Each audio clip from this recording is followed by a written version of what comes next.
हाँ जी, good morning. आज की जो टॉपिक रहेगा अपना BSc part second inorganic chemistry unit fifth. सबको पता है छोटी सी यूनिट है, इजी सी यूनिट है, सबसे इजी यूनिट है। नाम भी बता दे तो गुरुजी इसका। हाँ बताओ, इसका नाम है एसिड बेस। बचपन से पढ़ता आ रहा तो एसिड क्या होता है, बेस क्या होता है। एसिड बेस, ठीक है। एसिड बेस बचपन से पढ़ता आ रहा तू, ठीक है, कि एसिड क्या होता है, बेस क्या होता है। एसिड बेस को हिंदी में क्या बोलेंगे, अम्ल और क्षार।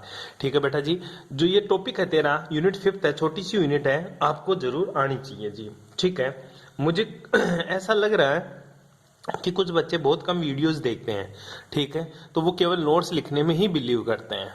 ठीक है बेटा जी, उनके लिए बता दूं कि नोट्सों में कुछ भी नहीं है। जो मैं नोट्स भेजता हूं ना, एक्चुअल में वो नोट्स पहले के होते हैं, मतलब जो पिछले ईयर जिन बच्चों को मैंने पढ़ाया था उन्हीं की कॉपी के नोट्स है वो। ठीक है, तो वो बच्चे किस स्टाइल से लिखते हैं, कैसा लिखते हैं, वो सारी चीजें उनके ऊपर डिपेंड करता है। वो मेरे हाथ से लिखे हुए नोट्स नहीं है। तो मैं तेरे को पहले बता देता हूँ, मेरे हाथ से नोट्स वही लिखे गए हैं जो मैं वीडियो में तुम्हें दिखा रहा हूँ। ठीक है, एक्चुअल में हर एक का लिखने का तरीका अलग होता है, हर एक अपने हिसाब से लिखता है। ठीक है, उसको कैसा याद होता है वैसा लिखता है। ठीक है, हमारा काम है तुम्हें समझाना। ठीक है, काम क्या है, समझाना। लिखेगा तो तू ही बेटा जी।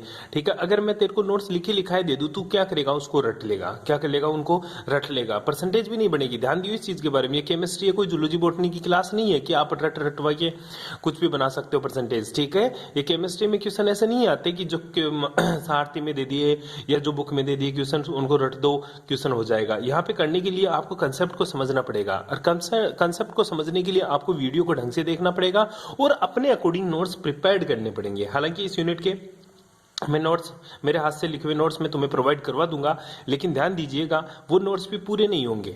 क्यों नहीं होंगे गुरुजी, फिर ऐसा करते हो क्यों आप।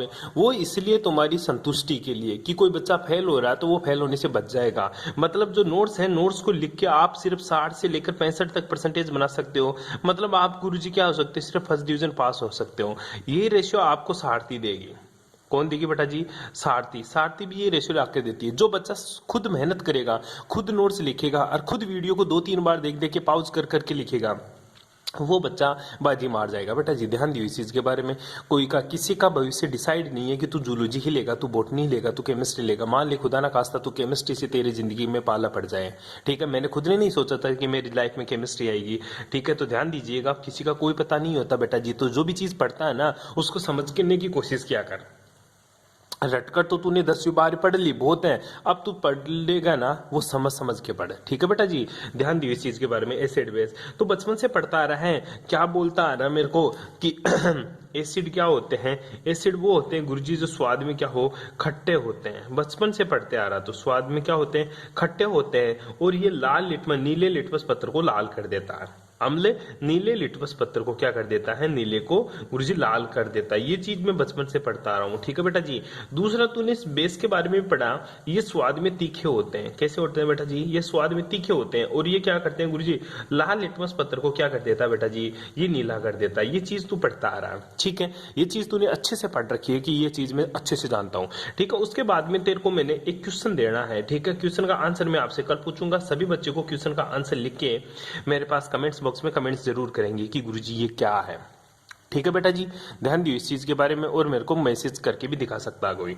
ठीक है, मैं तेरे से पूछता हूं कि H2SO4 HCl NaOH, ठीक है, को, ठीक है, ध्यान दीजिए, H2SO4 HCl NaOH, ठीक है, इनके बारे में बताना है कि इनको छांटना है कि कौन सा अम्ल है।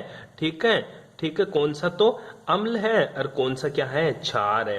ठीक है, तो अम्ल और क्षार, एसिड और बेस के रूप में इनको छांट के दिखाना मेरे को कि गुरुजी कौन सा मेरा एसिड है और कौन सा मेरा बेस है। ठीक है, आपको दिखाना है अम्ल बेस क्षार के। ठीक है, ध्यान दिए इस चीज के बारे में। ये तो छोटा सा क्वेश्चन है कि छांटिए कौन सा अम्ल और बेस है, अम्ल और एसिड और बेस है। तो आपको इन 3 चीज में से छांट के दिखाना मेरे को कि कौन सा एसिड है और कौन सा बेस है। प्लीज मेरे को जरूर बताइएगा कि कौन सा गुरुजी एसिड और कौन सा बेस है। अब चलते हैं अपना आगे। इसका आंसर मैं कल बताऊंगा आप लोगों को। पहले आप छांट लेना आराम से, आपके पास पूरा 1 दिन का टाइम है। ठीक है, जिससे पूछना पूछ लेना कि कौन सा एसिड है कौन सा बेस है। ठीक है, इसके अलावा चल दूसरा क्वेश्चन ले ले, पूरे लिख ले तो अम्ल क्षार। ये तो कमेंट्स बॉक्स में मेरे को बता देना कौन सा एसिड है कौन सा बेस है। ठीक है, कॉपी में कर लेना कि अम्ल तथा क्षार को छांटिए। ठीक है बेटा जी, मैं लिखते हूं example. 13 H2SO4, HClO4, HCl, NaOH, KOH, ठीक है, NH4OH, ठीक है जी, HI, ठीक है बेटा जी, S3PO3, ठीक है जी, NH3, ठीक है, AlCl3, ठीक है बेटा जी। और भी बहुत सारे एग्जांपल आपको मिल जाएंगे, जैसे HBr, HF, ठीक है। इन चीजों में से आपको छांट के दिखाना है कि अम्ल कौन सा है, ठीक है, और क्षार कौन सा है, दोनों को अलग अलग करना है।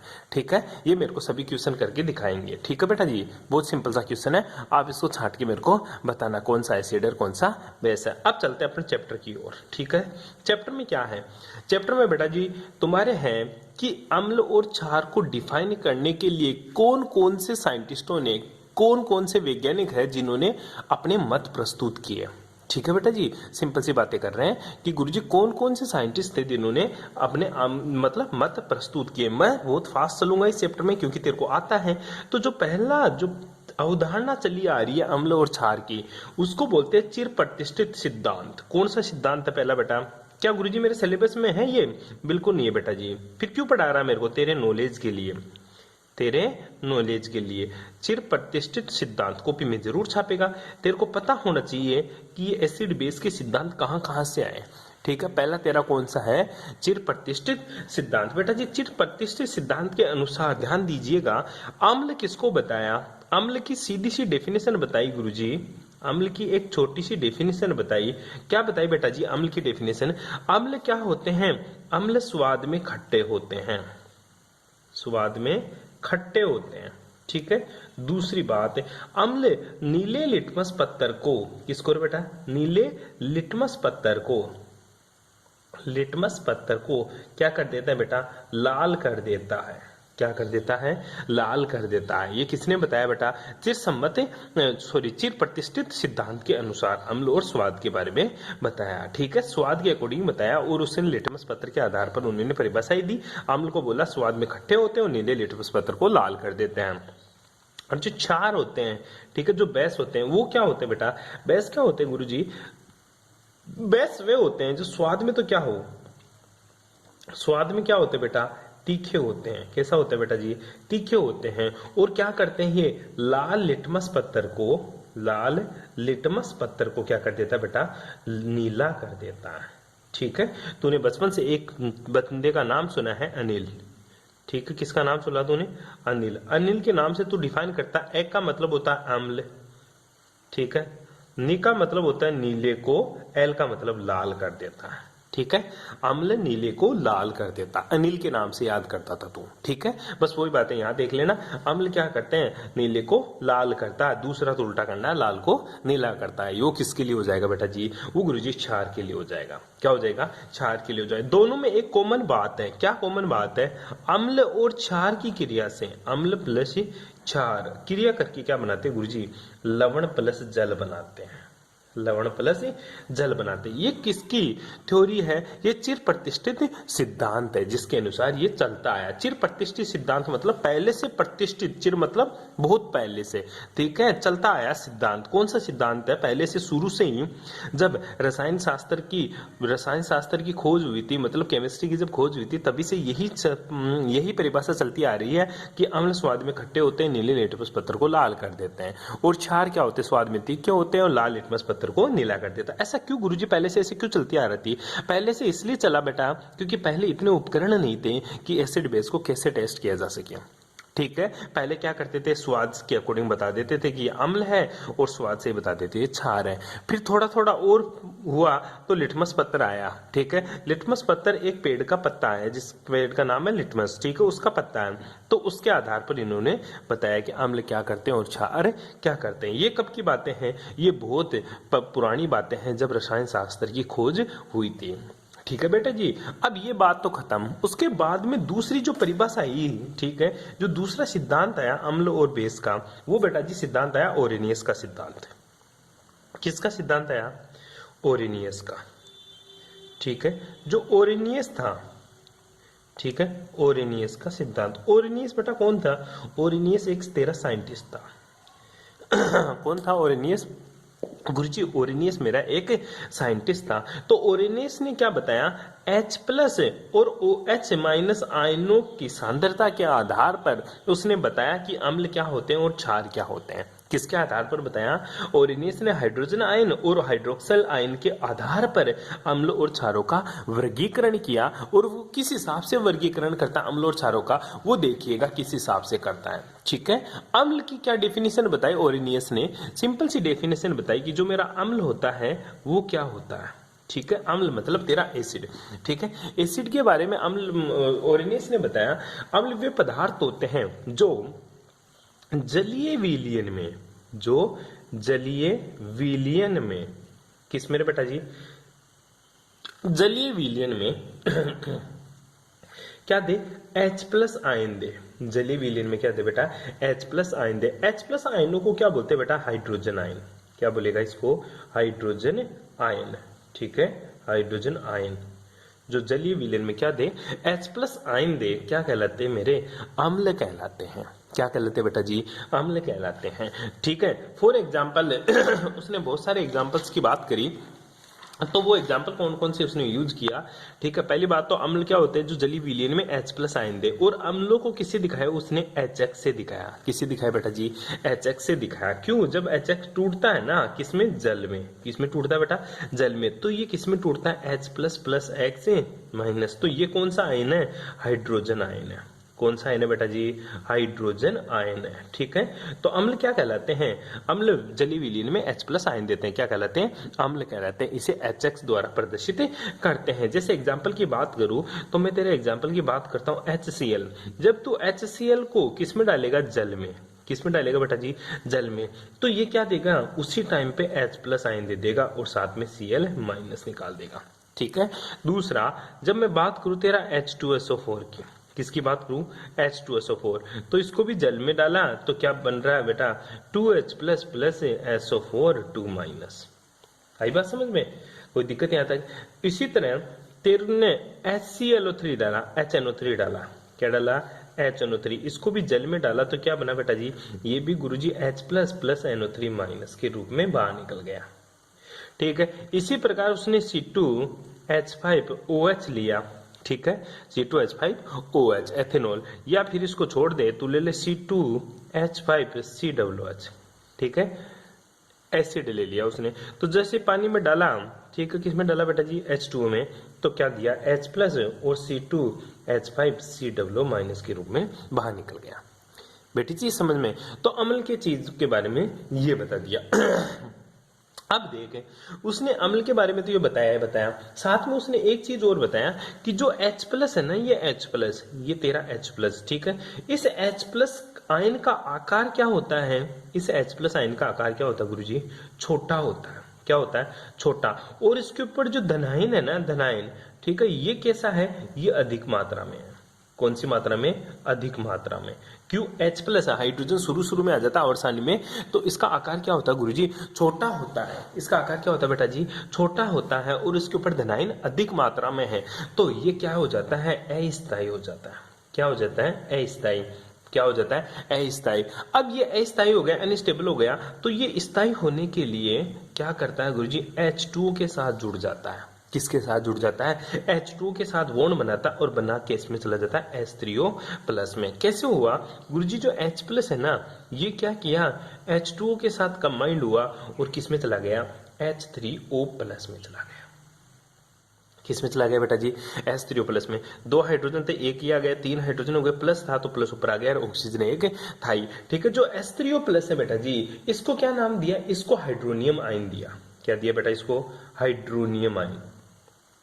कौन सा आयन? हाइड्रोनियम आयन नाम दिया इसको।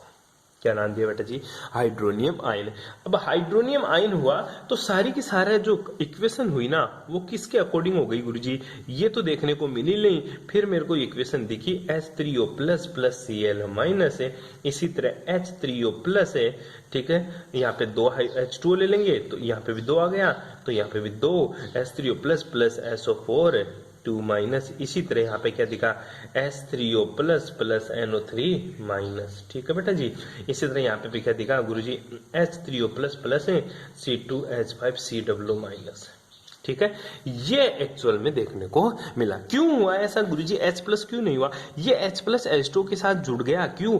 H प्लस का आकार छोटा, धनायन की मात्रा अधिक है, इसलिए अस्थायी हो गया। ये स्थायित्व प्राप्त करने के लिए H2 के साथ जुड़ गया, H2 के साथ जुड़कर H3O प्लस आयन के रूप में दिखाई देने लग गया। एक्चुअल में H प्लस आयन दिखाई ही नहीं दिया, वो तो दिखा मेरे को H3O प्लस के साथ है, H2 के साथ जुड़ा हुआ दिखाई दिया। आई बात समझ में? अब देखिएगा, आपने बचपन से एक चीज पढ़ती आई है कि जो मेरा एसिड होता है वो भी 2 तरह का होता है।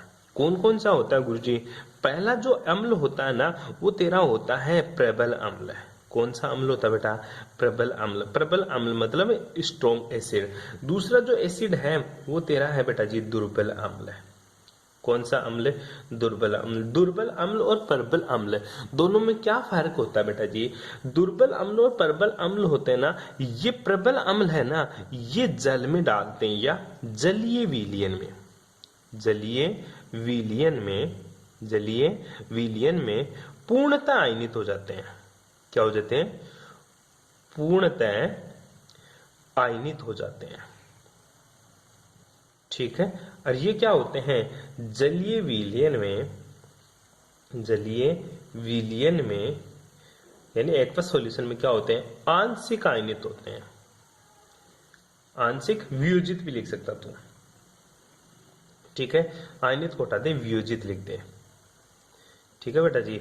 जलीय विलयन में पूर्णतः वियोजित हो जाते हैं, ये आंशिक वियोजित होते हैं। आंशिक मतलब गुरुजी आधा ही टूटता है, पूरा नहीं टूट पाता। क्या नहीं टूट पाता? H प्लस पूरा नहीं टूट पाता, ये आंशिक रूप से ही टूट पाता है, ठीक है। पूर्णतः वियोजित होकर क्या देता है? ये H प्लस देता है, ये आंशिक वियोजित होकर क्या देता है? H प्लस देता है। मतलब कम H प्लस कौन सा देगा? दुर्बल अम्ल, और ज्यादा H प्लस कौन सा देगा? प्रबल अम्ल। तो ध्यान देने की बात इतनी सी है कि वे पदार्थ जो जल में पूर्ण रूप से वियोजित होकर बहुत अधिक मात्रा में क्या दे दे? H प्लस दे, वो प्रबल अम्ल, और जो कम मात्रा में H प्लस देंगे वो क्या हो जाएंगे? दुर्बल अम्ल कहलाते हैं। प्रबल अम्ल कौन कौन से होते हैं तेरा?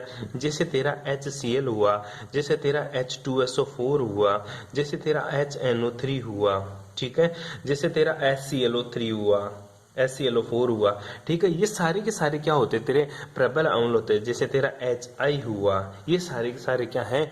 प्रबल अम्ल होते हैं। क्या होता है बेटा जी? प्रबल अम्ल। तो दुर्बल अम्ल कौन से होते हैं? जैसे तेरा C2H5COOH हुआ, ये तेरा दुर्बल अम्ल होता है। जैसे तेरा H3PO4 हुआ, ठीक है, ये तेरे क्या होते हैं गुरुजी? दुर्बल अम्ल होते हैं। ये जल में टूटते हैं लेकिन आंशिक टूटते हैं, ये जल में टूटते हैं लेकिन पूर्णतः टूटते हैं। याद कर, प्रबल अम्ल और दुर्बल अम्ल को अपने कहाँ पढ़ा था? और गुरुजी ये चीजें एक बार और देखी थी मैंने। कहाँ? जहां तूने इलेक्ट्रोकेमिस्ट्री में पढ़ा था। कौन सा? एक तो वैद्युत अपघट्य 2 प्रकार के होते थे, एक तो स्ट्रॉन्ग इलेक्ट्रोलाइट, एक वीक इलेक्ट्रोलाइट। एक तो प्रबल विद्युत अपघट्य, एक दुर्बल विद्युत अपघट्य। प्रबल विद्युत अपघट्य में अपन प्रबल अम्ल, प्रबल क्षार और लवण की बात करते थे।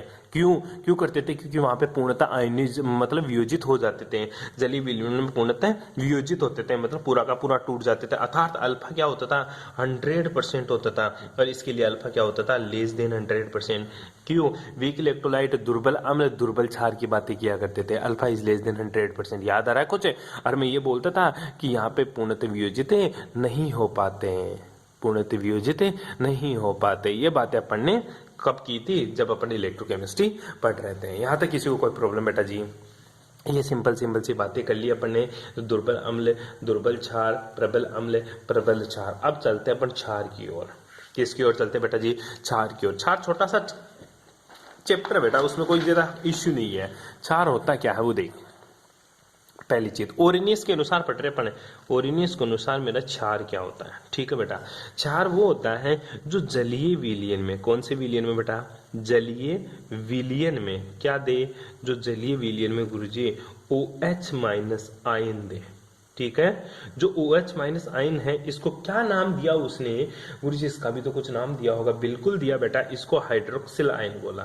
क्या दिया इसका नाम गुरुजी, इसको हाइड्रोक्सिल, हाइड्रोक्सिल, ठीक है, कौन सा, हाइड्रोक्सिल आयन, ठीक है। जलीय विलयन में क्या दे, OH माइनस आयन दे, अर्थात हाइड्रोक्सिल आयन दे, क्या कहलाते हैं, क्षार कहलाते हैं। इसको किससे प्रदर्शित किया, उसको प्रदर्शित किया गुरुजी MOH से, जहां पे M प्लस OH माइनस है, ठीक है।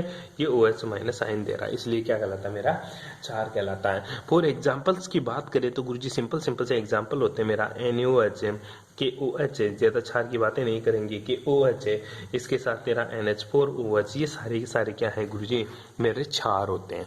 क्षार को भी उसने दो भागों में बांटा वियोजन के आधार पर, ठीक है। जैसे अपन ने अम्ल को भी दो भागों में बांटा, एक तो तेरा प्रबल क्षार, एक तो तेरा प्रबल क्षार, और दूसरा उसने कौन सा बांटा गुरुजी, उसने बांटा दुर्बल क्षार।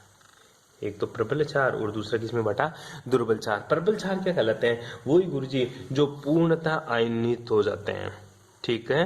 क्या हो जाते हैं, पूर्णतः वियोजित हो जाते हैं, ठीक है। पूर्णतः वियोजित होकर, पूरा लिख लेना, वियोजित होकर OH माइनस आयन दे, ठीक है। अर्थात अल्फा क्या होगा 100%। इसके लिए क्या लिखेंगे, आंशिक, आंशिक वियोजित होकर, क्या बेटा जी, आंशिक वियोजित होकर क्या दे, OH minus ion they, alpha is less than 100%, क्या कहलाएगा मेरा, दुर्बल क्षार। दुर्बल प्रबल क्षार का कोई एग्जांपल गुरुजी, बिल्कुल सिंपल से प्रबल क्षार है बेटा जी NaOH और KOH, इसके मोस्ट प्रबल क्षार है, ठीक है। और NH4OH, ठीक है, क्या है मेरा, दुर्बल क्षार का एग्जाम्पल है। यहां तक किसी को कोई प्रॉब्लम हो तो वो प्लीज पूछ सकता है, मेरे को बता सकता है यहाँ तक, ठीक है। और उसके बाद में इसने बताया ओरेनियस ने, ठीक है, उदासीनीकरण अभिक्रिया, ठीक है, उदासीनीकरण,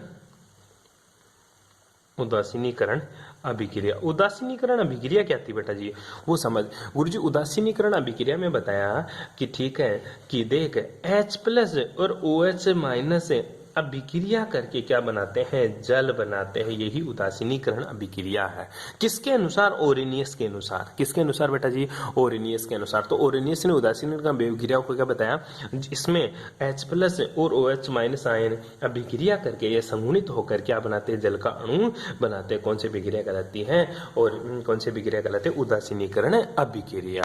अब आजा ओरेनियस सिद्धांत की कमियां, कौन सी, ओरेनियस सिद्धांत की कमियां, ठीक है, सिद्धांत की कमियां, ठीक है। ओरेनियस सिद्धांत की कमियों में पहली कमी यह है कि इसने जलीय ये सारे ये अम्ल और क्षार का निर्धारण करने के लिए, अम्ल और क्षार का निर्धारण करने के लिए, निर्धारण करने के लिए जल की आवश्यकता होती है, जल की आवश्यकता होती है, मतलब जलीय विलयन की आवश्यकता होती है। जल के बिना ये नहीं बता सकता अम्ल क्या होते हैं, क्षार क्या होते हैं। कुछ एग्जांपल्स ऐसे हैं, जैसे तेरा NH3, ये क्या होता है, ये भी गुरुजी मेरा क्षार होता है, ये भी क्या होता है, मेरा क्षार होता है। ओरेनियस के अनुसार ये क्षार नहीं है, क्योंकि NH3 तो कभी भी H प्लस नहीं देता। तो जलीय विलयन के अलावा कुछ ऐसे एग्जाम्पल्स हैं जो ऐसे भी क्षार होते हैं, उनको ये नहीं बताता कि ये क्षार है या अम्ल है, ठीक है। दूसरी कमी क्या है बेटा, उदासीनीकरण अभिक्रिया में केवल जल बनता है, लेकिन कुछ अभिक्रियाओं में लवण भी बनते हैं, उसके बारे में ये नहीं बता पाया। ये इसकी 2-3 कमियां थी, वो मैं आपको बता दूंगा। यहां तक आपको पढ़ना है, बाकी की बातें करेंगे नेक्स्ट क्लास में। Thanks for cooperation.